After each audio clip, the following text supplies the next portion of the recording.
Aujourd'hui, je vais parler de life advice from a 100-year-old dude who's literally still working. My God. Yes, someone even older than me.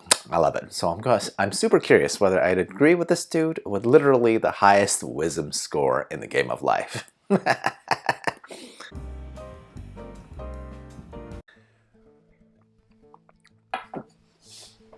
Hey, XenPuck here. Those of you who know me a little bit, or maybe just are a really great judge of character, can probably tell that I am a bit of a cynic, right? So it's not from everyone that I'd be open to take advice from. After all, I don't care about advice from people that I don't respect, right? And respect needs to be hard-earned in real life. I've had plenty of people in my own life who's very insistent on giving me advice, of course. But let's be clear. I'm doing better than the vast majority of the population, and that's including people that I know, right? So I may politely sit there and nod along to other people's points of views, but mostly I do not take them, right? Because I know better, just based on results. Yeah, there, I said it. Not bragging, just reality. But today I saw an article that piqued my interest, and I will link it in the description below, right? And that is life advice from a 100-year-old. Oh, now, there's a goal I've yet to achieve. I mean, I really thought I'd be dead by 40, right? Because, you know, I loved Edgar Allan Poe and drinking and all that. But it didn't happen. I'm still here. Yep, old now. But now that I've made it past 40, guess what? I want to live until 100 at least, okay? Not because I think it'll be super pleasant or anything. I mean, anyone's ever read about being old seems totally suck, right? But now I want to reach it just for shits and giggles, right? And the old dude giving the advice is a doctor as well, right? There's hardly any more respectable career choices than that, so sure. I am very curious how this man managed to continue his journey, and I want to see if there's anything I can really take away from it, right? He has 5 main points, but to be frank, they can be consolidated down to like 3 main points, right? So I'm going to condense because I hate point inflation as much as I hate actual inflation. Anyway, if you enjoy some random rants from a dude with 0 production skills, clearly, like, subscribe, share, comment, or whatever. Okay, I'll be great regardless, because I just do these for funsies. Hit that bell icon. I don't even know where that is, honestly, but people who watch YouTube surely knows better than me, right? Okay, his first main point, which in the article is really point 1 and 5, is just, well, keep working. In his case, just keep doctoring and use what he knows to help people. Very admirable goal, really. But right off the bat, I'm gonna go with a giant disagree. This is mostly BS life advice that only applies to a very, very low percentage of people. Sure, a doctor can keep doing his job until the age of 100, but can a construction worker, a janitor, police officer, EMT worker? Or you get where I'm going, right? Almost no blue-collar jobs, right? Should be expected to work until they're 80, much less 100. So his advice can only apply to workers who use their brains, right? To be fair, a good doctor did preface the advice of keep working with if you're lucky enough to have a career you enjoy, right? I'd say you need to love your job to keep doing whatever it is well past 80, not just enjoy.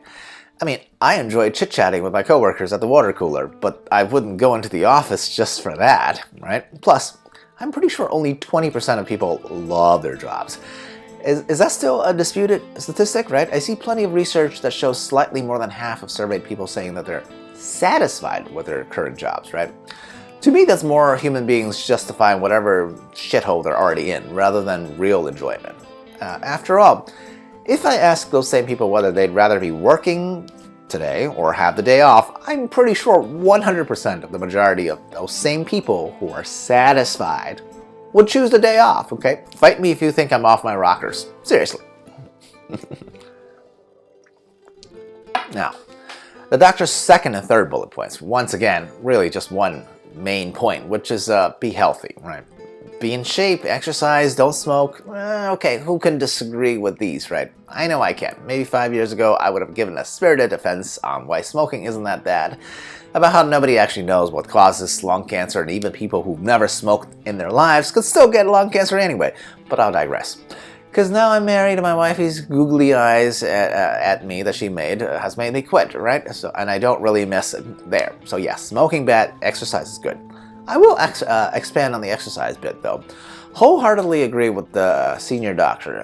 I mean, seriously, the dude is 100 and he's still taking some part of his day to do some walking at least, right? Yes, it doesn't have to be that complicated. Walking helps. He walks 3 miles a day at 100.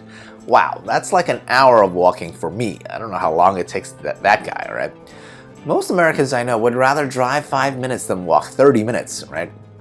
No wonder there's so much obesity in this country, right? I'm not trying to fat shame. I'm sure there are people who have medical conditions out there, but the vast, vast majority of Americans who are large and in charge are not there due to medical conditions, but a straight up lack of habit for literally any kind of physical activity. I get it. People can get around even supermarkets or Costco's on those little golf cart thingies, but those are supposed to be for disabled people, not just your average lazy tub of lard.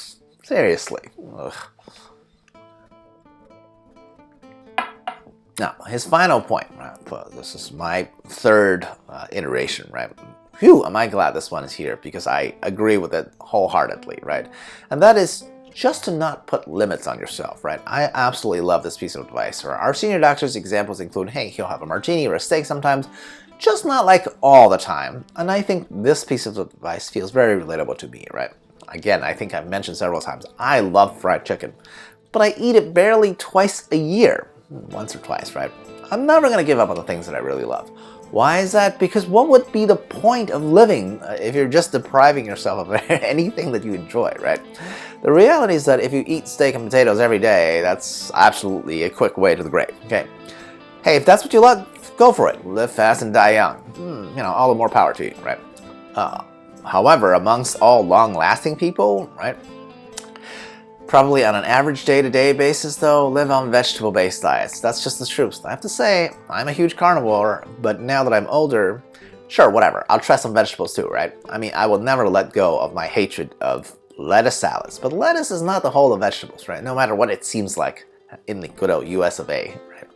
I'll just look to Indian food or Chinese food for some awesome vegetarian dishes, right? And I've got decades more time to learn to love the cuisine that'll sustain me for longer. But of course, always with some pork belly or steak as highlights occasionally, right? I'm down for it. So, in conclusion, do I think just because one dude who's a doctor made it to 100 has all the right life advice? Clearly not. I get it, right?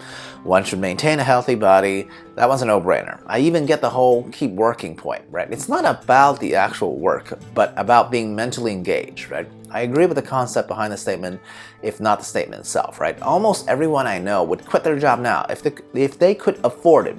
So don't say things like, keep working until you die. That's just desperate, right? Instead, I'd hope by the time I'm actually old, I'd have finally found the things that I love to do, and as long as I keep doing that, even dying while doing something that one loves, that's not too bad, right? How many people can claim to have done that? Think about it. Cheers, I'll approach it.